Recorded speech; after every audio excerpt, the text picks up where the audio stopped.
I'm Kathryn Frady, the Executive Artistic Director for Marble City Opera, and I am here today at the McNabb Center. And I'm Lacy Bradley with the McNabb Center. I'm the Director of Victim Services. Thank you so much, Lacy, for meeting with me and finding time to talk to me about these really important issues. You know, one of the things that I think is so interesting about opera is that the themes so often in dramatic opera are about, suicide, drugs, addiction, and in this piece right now that we're doing, Pagliacci, there's domestic violence, spousal abuse. There are other issues as well, but I think that one of the things that's important to me when telling these stories is also to make sure that people know about resources that they can have if they're going through something similar. Mm-hmm. And opera, this kind of opera specifically is called verismo opera, which is really to have tell stories that are relevant and that are relatable characters. And so I think it's really interesting that that's the choice being made, though, by the composer, that the relatable subject is abuse or domestic violence. So can you tell us a little bit about the resources at the McNabb Center? Yes. So in the domestic violence services programming, we have a full continuum of services, and a lot of people utilize each of those components the whole way through. So first of all, we have our 24/7 crisis line. Anybody can call that number at any time if they feel they're in danger, or if they want to hear about our services, they can get that education through the hotline. We offer advocacy services for people who need emotional support and who need accompaniment in court, who need accompaniment when talking with law enforcement. Sometimes it just helps to have that support there. We also have some therapy services that we offer to victims of domestic violence, and we provide education and training in our community in Knoxville. And then we have emergency shelter, and we have a transitional housing. That's amazing. We have some residential options, and that is for really people who are wanting to take that step to move on and to start a different path for their life and begin that healing process. That's amazing. I mean, such an important thing that you're doing, and providing for the community and for people. And do you have kind of statistics on what that looks like in our community? So our emergency shelter and our domestic violence services really cover Knox County as far as the program that I supervise anyways. And I would say that our capacity at shelter, we have 4 family rooms and we have 4 single rooms. We have 6 transitional housing apartments, but that's going to change. We're going to get more soon. Amazing. So that's exciting. Yeah. But I would say we get anywhere from 800 to 1,000 hotline calls each year. Wow. And not all of those calls come from Knoxville. Like, that number is shared with other people too. But that's a good idea of, how often our phone is ringing. Right. And we stay pretty full in our shelter. So there's always families in and out. And then, that transition period could look like, 1 to 45 days. And then we're trying to find safe housing for them outside of shelter. Right. So that gives a little bit of an idea of what we are able to provide here in Knoxville. Yeah, that's amazing. So Neda, the character that I'm playing in the show, she was probably picked up on the street because it's a clown troupe that has come into town, and she's been with the troupe for a while, but her husband is probably a bit older than she is, and she was probably an orphan at one time, living on the street, and kind of got picked up by this troupe to start, participating and performing. And eventually they get married, and I think at one time they had some sort of love, but it ends up being sort of, in a more violent capacity, physical and emotional abuse. But he, to the audience, he's the star. And so the townspeople all think he's really fabulous. So I just wonder, like, are there any similarities between like that kind of dynamic in a relationship between what you see in real life? I think so. I think for someone like you're describing who, comes from not much, they really like the idea of someone giving them a little bit of love and a little bit of care. And the person on the other end of that knows that they can use that to control that person. And then that kind of starts that the power and control that could turn into some really dangerous territory for the victim involved, because that person could use anything against them. They could use, text messages. They could use the kids. That's a really big one. Like, if you do this, I won't let you see the kids. If you do this, I'll tell everybody about, that time you were drunk. And so they really take those pieces and use it to control other people. Yeah. So yes, I think the story aligns well with what we do see, like, in real life. Wow. Yeah. I mean, it's devastating, really, isn't it? And to be kind of like under the thumb of somebody who's using I think that we all want to be loved by somebody who is going to like protect us and that we can be vulnerable with. And it sounds like these kinds of abusers kind of use some of that against the victim a little bit. Is that right? Yes, that's right. And finances too. Yeah. Like, how are you going to leave if you don't have any money? I'm the one supporting this family. I'm the one that that people adore. And so you could never make it without me. Right. That's the kind of plot that I think people who work in domestic violence services see often. Yeah. Yeah. Makes sense. Yeah. Yeah.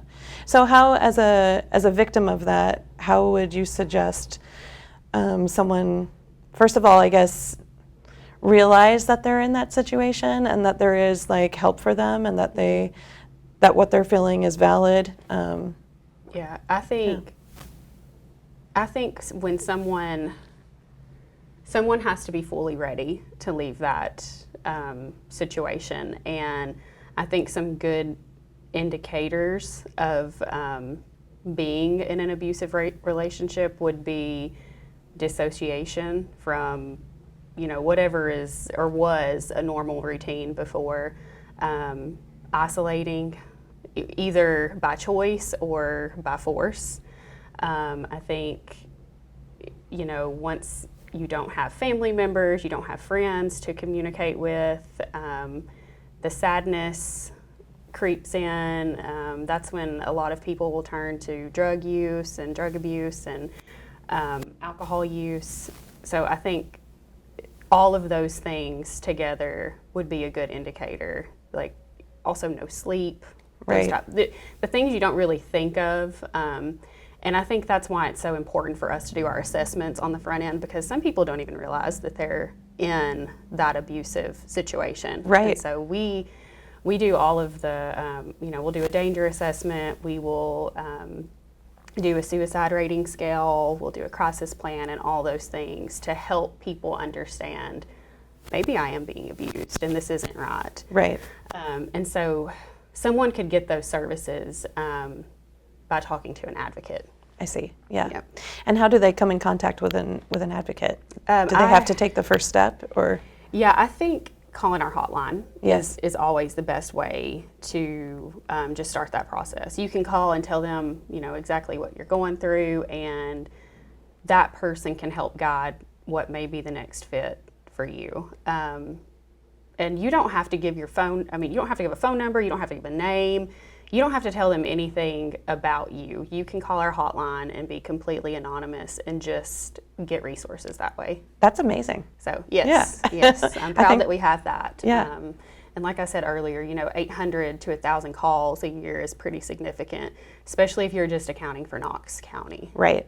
Yeah, because that's more than 2 calls a day. Yeah. Yeah. Yep. That's pretty intense, actually. Yes, it's unfortunate Yeah. that we have to have those things, but Yeah. I think the more education that we can do with the community the more people will be able to help through that hotline. So Absolutely. Absolutely. Well, I'm really glad to be able to kind of talk about this. I think that I have a few other questions kind of related to the opera. We've kind of touched on some of them, like the red flags and abusive relationships that you talked about. It was one of the things that we're trying to sort of highlight in our production is that, Kanya will turn to the audience and be very charming and, kissing hands of the audience members, and then immediately go and be physically violent with Neda, and they don't see that. So I think that's, how can our onstage audience see the red flags? How could they have protected her, in a sense, before it goes bad? Because what's interesting is within the play, so it's a play within a play. So they come into the town and they're telling them to come back to the performance, and during the performance it's supposed to be a comedy, and then at some point it shifts. But even to the very end, before she's murdered, she runs into the audience, but they don't know it's a play. They still think it's part of it, So I think, it's what can people do, if they see red flags, how can they help the victim? I think when a friend or coworker or anybody who knows that person starts noticing, some of those red flags, like, hey, I haven't seen this person, I don't see her anymore, or him, it could be a him too. I think it's time to check on that person first of all, and just show up and be a support. And I think even just passing along a phone number, we've served several people by people in the community telling them about our services, and so I think it's important to check on your friends and your coworkers. If you see bruises, if you see obvious physical abuse signs, it's time to step up and help be a voice for that person. I think there's other things that we can look out for too, as far as someone being unfocused at work, obvious signs of drug use or alcohol use. I think all those things would be good to look out for. Yeah. So check on your friends. Check on your friends. Check on your colleagues. Yeah. Especially, if you notice weird interactions exchanged between partners, that's probably not normal. So. Right. Do you have what would be considered an abnormal interaction that could take place in public? I would say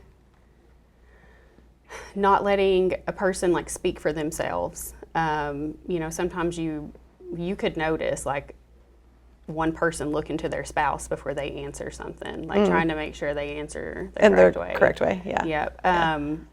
Yep. Someone controlling a phone, or children being unattended to. That's a big thing too. Interesting. If people are fighting, and they're at a park, there's usually, you can see children who are being kind of ignored. Yeah. I think that's a pretty common thing actually that people don't really think about. Because their focus is on each other in that moment. Yeah. I mean, look at the state of the home. Look at the work performance. All of those things, and those things play a part in just the general depression that comes with that too. Right. So, the anxiety, depression, those symptoms are important to look out for. The fatigue, I'm sure. Yeah. Especially if they're controlling your sleep, because that does happen too. Yeah. It's so sad.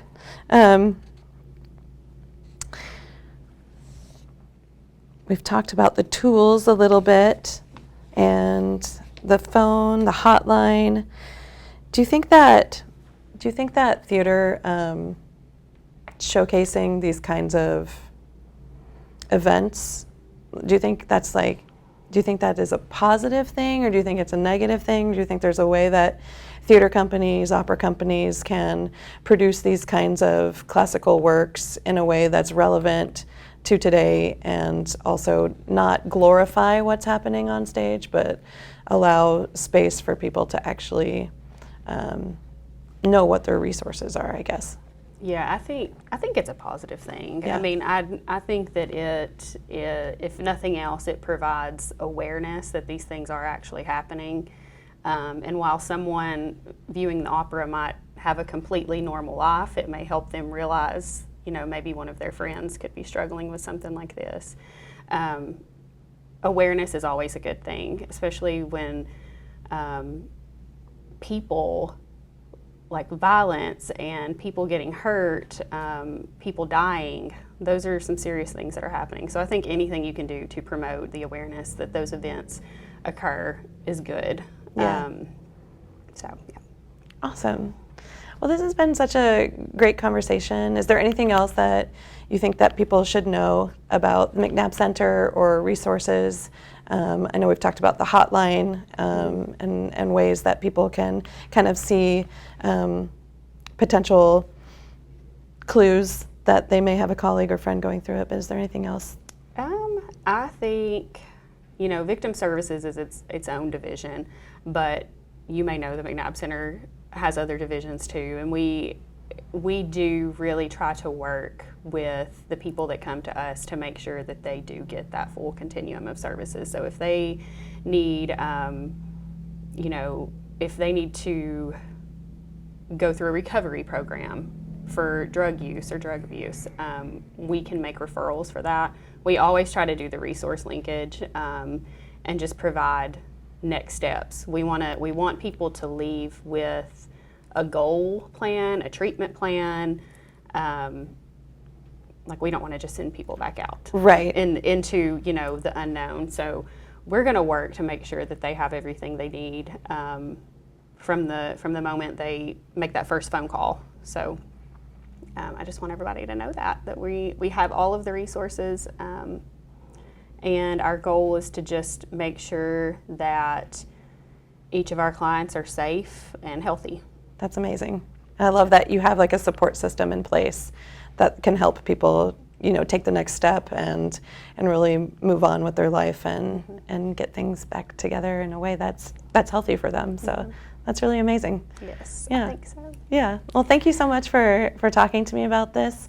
If you want to see Pagliacci, you can get tickets at marblecityopera.com/tickets. If you want to find more out about the McNabb Center, is there a website they can go to? Yes, it's mcnabbcenter.org, and each service that I've discussed today and many, many more services are on that website.